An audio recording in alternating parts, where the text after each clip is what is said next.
জয় নিতাই, জয় শ্রী রাধেশ্যাম। শ্রীমদ্ ভাগবত গীতায় আমরা সবসময় শ্রবণ করি এটাই যে শ্রীমদ্ ভাগবত গীতার জ্ঞান কোনো একটা নির্দিষ্ট জাতির জন্য নয়, সমস্ত জাতির জন্য, এবং ভগবান শ্রীহরি সবাইকে সমানভাবে জ্ঞান প্রদান করেন। ঠিক তেমনি ভগবান সবার, এই পুরো পৃথিবী ভগবান সৃষ্টি করেছেন এবং ভগবান সমস্ত প্রাণীকে সৃষ্টি করেছেন। তাই জাতি ধর্ম নির্বিশেষে সবাইকে যেরকম গীতার জ্ঞান উপকার করে বা উপকৃত হয় গীতার জ্ঞান দ্বারা সবাই, তেমনি ভগবান সবাইকে সমানভাবে কৃপা করেন, সে যে জাতিতেই জন্মগ্রহণ করুক না কেন। আজ আমরা এমন একজনের কথা জানব যিনি অন্য ধর্মে জন্মগ্রহণ করার পরেও শ্রীজির কৃপা পেয়েছিলেন। তো বৃন্দাবনে বর্ষানায় যেখানে শ্রীজির মন্দির আছে, অর্থাৎ রাধারানীর জন্মস্থান, সেই জন্মস্থানে মন্দিরের নিচে একটা সমাধি আছে। যে সমাধিটা দেখবেন আপনারা গোলাপ খাঁর সমাধি বলে সবাই জানে। এই গোলাপ খাঁর কথা আমরা আজকে জানব।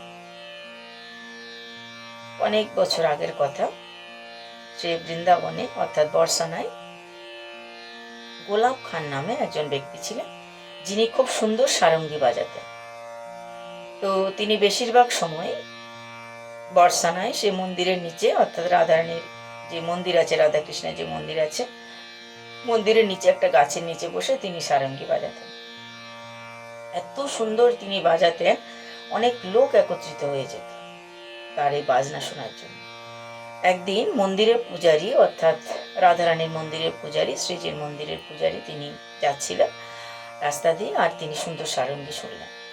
তখন তিনি গোলাপ খাঁকে বললেন, আরে তুমি তো আমার শ্রীজির জন্য একটু বাদ্য বাজাতে পারো, তাকেও তো শোনাতে পারো তোমার এই সুন্দর বাজনাটা।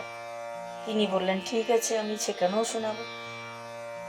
তিনি নিয়ম করে ওই মাঝে মাঝে শোনাতে গিয়ে ধীরে ধীরে এমন হলো, মাঝে মাঝে তো নয়, এখন প্রতিদিন দুবেলা করে তিনি শ্রীজিকে সারঙ্গী শোনান। খুব সুন্দর, সবাই আনন্দ পায়, দুবেলায় সারঙ্গী শুনেন শ্রীজি। ধীরে ধীরে বছর যেতে লাগলো।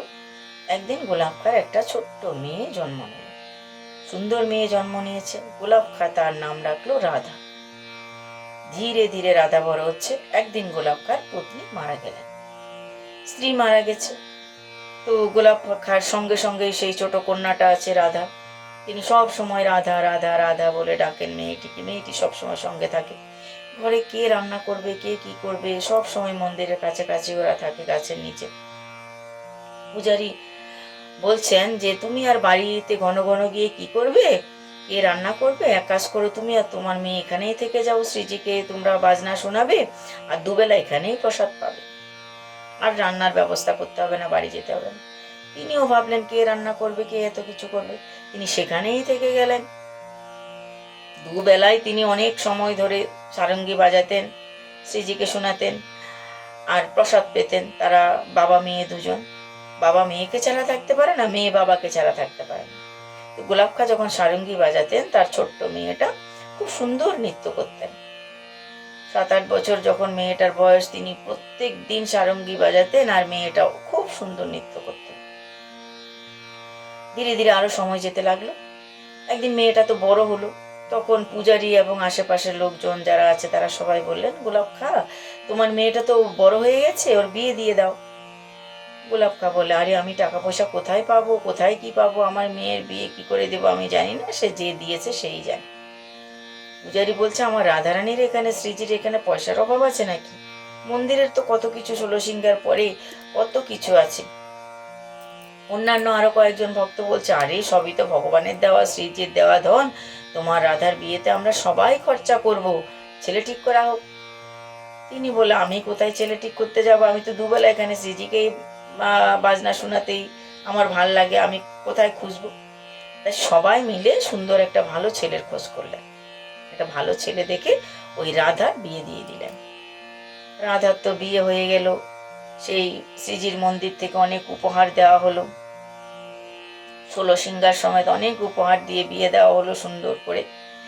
এবার মেয়ে শ্বশুর বাড়ি চলে গেল, গোলাপ খাঁ হয়ে গেল একা। গোলাপ খাঁর মন খুব খারাপ, সে তো এবার দিন রাত কান্না করে, আর রাধা রাধা রাধা। হা রাধা হা রাধা। তার মেয়ে ওই রাধা রাধা রাধা রাধা করতে করতে তিনি দিন রাত অশ্রু ঝরায়। সবাই কত সান্ত্বনা দেয়, আরে মেয়ে তো পরায়া ধন, মেয়েকে তো একদিন বিয়ে দিতেও হয়, বিয়ে দিলে মেয়ে শ্বশুর বাড়ি চলে যাবে, সারা জীবন কি মেয়ে তোমার কাছে থাকবে? কত সান্ত্বনা দেয়, কিন্তু তার মনে কোনো সান্ত্বনা আসে না। তিনি কান্না করেন আর দুবেলা শ্রীজিকে ওই বাজনা বাজিয়ে শোনান। সারঙ্গীর সুর সবাইকে মোহিত করে। তিনি এদিকে কাঁদেন আর এদিকে শ্রীজিকে বাদ্য বাজিয়ে শোনান। এরম করে কিছুদিন গেল। একদিন সকাল থেকে পূজারী দেখছে, আরে আজকে সারঙ্গী শোনাতে আসলো না তো, গোলাপ খা কোথায় গেল? গোলাপ খা নেই। আশেপাশের লোকও দেখছে গোলাপ খা নেই। চতুর্দিকে খোঁজ খবর লাগানো হলো, গোলাপ খাকে কোথাও খুঁজে পাওয়া গেল। শ্রীজিকে দীর্ঘদিন ধরে আর ওই সারঙ্গী বাজনা শোনানো হয় না। সবাই ভাবছে কোথায় গেছে গোলাপ খা, কেউ খুঁজে পাচ্ছে না। কেউ বলছে ওই যে মেয়ে চলে গেছে, তার বিয়োগ ব্যথা সহ্য করতে পারে নাই, তাই হয়তো কোথাও গিয়ে মরেই গেছে গোলাপ খা, অনেক দিন হয়ে গেছে। তা কি করবে? গোলাপ খার জন্য যেখানে বসে তিনি নিচে সারঙ্গী বাজাতেন, সে গাছের নিচে একটা স্মৃতিসৌধ মতো তৈরি করা হলো তার জন্য, স্মৃতির উদ্দেশ্যে। তো আরো কিছুদিন গেল। একদিন পূজারি পূজা শেষ করে নিচে নেমে আসছেন, রাস্তা দিয়ে চলছেন, পিছন থেকে কেউ একজন ডাক দিল, আরে পূজারিজি কেমন আছেন? যখন এরম বলছে, আরে পূজারিজি কেমন আছেন, পূজারিজি পিছন ফিরে তাকালেন আর দেখলেন, আরে গোলাপ খা। তিনি বলছেন, আরে গোলাপ খা, তুমি কোথায় ছিলে এতদিন? তোমাকে কত জায়গায় আমরা সবাই মিলে খুঁজেছি, আমরা তো ভেবেছি না জানি তোমার কি হয়েছে। তিনি আর বলছেন না, ওরা ভেবেছে মনে মনে যে গোলাপ খা বুঝি আর নেই পৃথিবীতে, বয়স হয়েছে তার, বৃদ্ধ হয়ে গেছে, চোখে ভালো দেখতে পায় না, ভালো করে হাঁটতে পারে না, হয়তো আর নেই। তাই আমরা তো খোঁজ করছিলাম, ভাবছি তুমি কোথায় না কোথায় গেছো, কোথায় ছিলে এতদিন বলো দেখি। গোলাপ খা বলছে, আরে পূজারিজি, আমি তো নিচে বসে বসে সারঙ্গী বাজাচ্ছিলাম আর রাধে রাধে রাধে বলে কান্না করছিলাম। তখনই দেখছি 7-8 বছরের একটা কন্যা মেয়ে আসলো, সে আমার হাত ধরে বললো, বাবা বাবা চলো আমার সঙ্গে। সে আমাকে হাত ধরে নিয়ে গেল মন্দিরের দিকে। সে কোথায় আমি প্রবেশ করলাম, কি সুন্দর সেই মহল, কি সুন্দর সেই মহলের রূপের ছটা। সেখানে তো শ্রীজি আছে, রাধারানী আছে, কৃষ্ণ আছে, সবাই আছে, সবাই মিলে কত নৃত্য করছে, গান করছে, সবাই ওখানে রাস করছে। আমাকে বলল, বাবা তুমি এখানে বসে বসে সারঙ্গী বাজাও আর আমরা রাস করি। তাই আমি ওখানে বসে বসে সারঙ্গী বাজাচ্ছিলাম আর ওরা রাস করছিল, আমি বহুত আনন্দ পেতাম। আর আমার মেয়ে রাধার কথা আমার আর মনে রইল না, তার কথা আমার মনে নেই। এখন তো আমি এই রাধারানীকে দেখে সন্তুষ্ট, মনে হয় যেন এই আমার মেয়ে। তাই এতদিন তো আমি ওখানেই ছিলাম, ওখানেই আমার ভালো লাগে, এখন একবার তোমাদেরকে দেখতে আসলাম।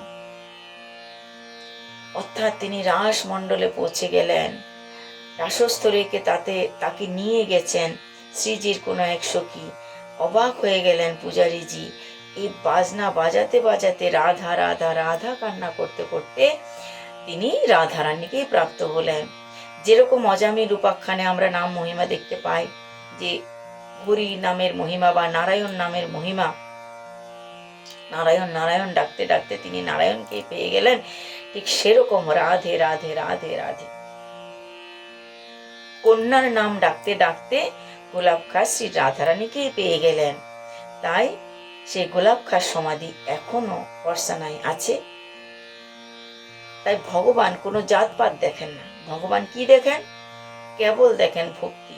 ভক্ত আর ভগবানের মধ্যে যে সম্পর্ক, সেটাই হচ্ছে আসল কথা। না জানি কোন গুণে রিঝে গুণনিধি। গুণনিধি অর্থাৎ ভগবান শ্রী হরি বলেন, নারায়ণ বলেন, কৃষ্ণ বলেন বা রাধিকা বলেন, কোন গুণে যে তারা খুশি হয়ে যাবে তা আমরা জানি না। তাই গোলাপ খার এই বাজনাতে তিনি অত্যন্ত খুশি হলেন। আর রাধে রাধে বলে যে কান্না করেছিলেন, তাতে রাধারানীর মনটাও ভুলে গেল। তিনি সে রাস মণ্ডল দর্শন করলেন। জয় নিতাই, জয় শ্রী রাধেশ।